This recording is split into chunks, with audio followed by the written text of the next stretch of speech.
Here we are, 9:30 on a Friday morning, and we've got Amy Koehler in here from the Dakota College of Botany. We weren't able to do the thing on Wednesday, so we're doing it this morning. But I think it's going to be interesting the way that the school year has been going so far. We've had very good success so far. A lot of great success. Things are going well. A lot of great students on campus right now, and a lot of different, parameters being taken with COVID and things like that. But a very successful beginning of the school year. And hats off, because I know that some schools aren't as lucky. Yes. But it's been going very well so far at the school here. So kudos and continued success with that. Let's talk this morning about some of the things that are going on in the horticulture section there, because that's kind of your forte, right? That's definitely your forte. Yes, I am one of the instructors there in the horticulture department, and the advisor for a lot of our horticulture students.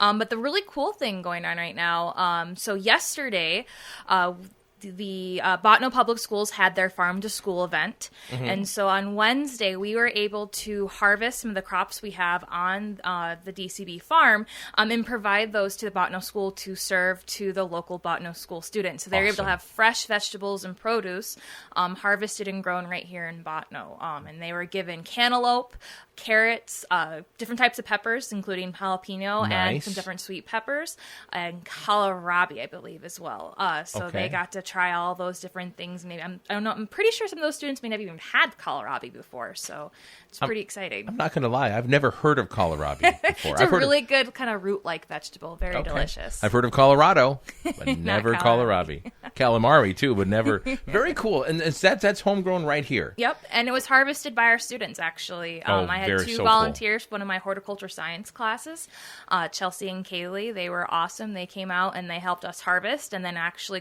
we have a full wash and pack facility, so we are certified through the First District Health to clean the vegetables for, say, like Sodexo, which is a food service on campus, and also for the Botno schools, or if we wanted to, say, sell to a restaurant or a supermarket. So they go through a sterile, a cleaning and microbial soap. The students got to do that whole process and then package them up ready to go. Now, is this something that's going to continue with the school, or is that just kind of a one-time deal, or what's the plan Our forward? goal is every year for Farm to School. We were going to provide some of the vegetables for this whole school year, at least in the fall, because of COVID and some different things that didn't happen this year. Our goal is to continue to work with Botno schools, and hopefully in the future we can provide more produce. And that's really good between our farm manager, April Nylander. I'm sure you guys have had her on here a few times. And she has a really great working relationship with the Botno schools right now. Awesome, very cool. So I think that is such a great idea to do to bring local food, local produce to the high school, and I'm sure they love it. Oh, yes. And I'm hoping they were pretty excited when they saw the carrots.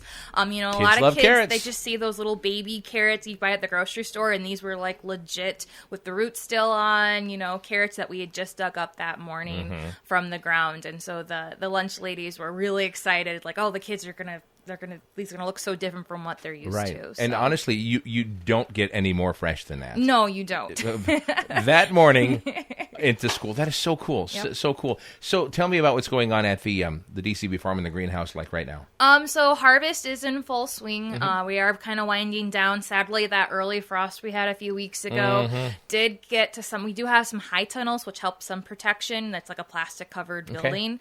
But like our cucumbers froze out, so those are done for the year. But our tomatoes and our peppers, and then our lettuces and our kales and things like that, the cole crops, those broccoli crops, mustard crops, they're still going, and we'll still be harvesting, and we're providing those to the food services there on campus this year. Very cool. Sodexo. So we're still producing, and then all the students on campus get to enjoy some fresh produce as well. Okay, so speaking of on campus, are there any new horticulture classes, new fall horticulture classes, or are they like holdovers from last year, or what's the plan with the horticulture we have classes? A new batch of students, so we're we don't have it this year. I don't think we have anything brand new besides in our hemp program. So this will be the second semester for the new hemp production program.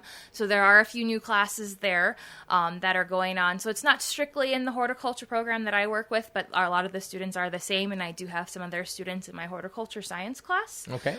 So those students are learning about the different industries in horticulture, and they're getting a lot beginning hands-on experience that hopefully will help them guide their next next year and a half at DCB. So we're really excited to work with them, and I have some students that aren't actually on campus. We have a ag consortium with, I believe, Williston State and Lake Region. So I have a student in Williston State. So I'm creating a lab for him right now. So yes, today my students got to actually go on a scavenger hunt. Or will be going on a scavenger hunt for different parts of plants, and so he'll be doing that at his location. Oh boy, Ivan is a wonderful thing, that interactive video network.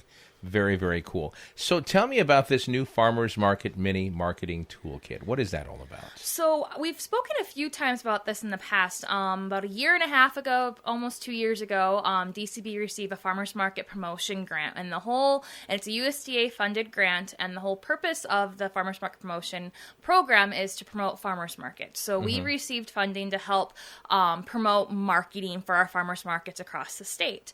So last summer, we did a statewide farmers market customer survey, finding about different customer habits, and we had over 700 responses across 40 different farmers markets in North Dakota. We had a really great response, some really great data about buying habits, how people learn about farmers markets, how much they spend, why do they come to farmers markets, and we were able to take that information and create this mini marketing toolkit that market managers and market vendors can use to help promote their farmers markets. So there's some best practices on social media, how to run posts, how to do live videos, how to run an Instagram versus a Twitter or a Facebook page. And then we've also created some templates for some signs and posters that our farmers markets, they can download and then have printed either online. We gave them some resources online. They could have them printed, or also some local printing companies in, say, Bismarck, Minot, like that. And they're like parking signs, big signs say, hey, farmers market, just to make your market look a little bit more professional. And it was done by a professional marketing firm, so that our market managers don't have to spend so much time and energy trying to design that themselves. And try to make it stand out a little bit more, and let people know, hey, we're here. And so come on out and see us, and and if anyone's interested in learning more, they can always contact me at Dakota College. You can also go to www.ndsmallfarms.com and go to the link "How to Reach My Customers," and right at the top of the page, you'll see the new Farmers Market Mini Marketing Toolkit, and all those resources I talked about are right there online for anyone to access. Okay, all right. And if anybody has any questions, like for you personally, how do we get a hold of you, Amy? You can get a hold of me at amy.koehler, amy.koehler at dakotacollege.edu, or you can give me a call at 701-228-5605. Okay. It's just like Amy Poehler, but it has a K instead. Exactly. And she had a birthday, and you're much younger than she is. I hope so. You definitely are. You definitely are. Okay. Anything else you'd like to throw out there, No, Amy? I think that's kind of what we're going on right now, and we'll look forward to sharing anything that's going on later into the winter semester, and hopefully next spring as well. Okay. Come on out anytime. We appreciate you stopping by. Thank you. All right. Friday morning, we have one more 7-day forecast to bring you. It's next here on Sunny. It's next.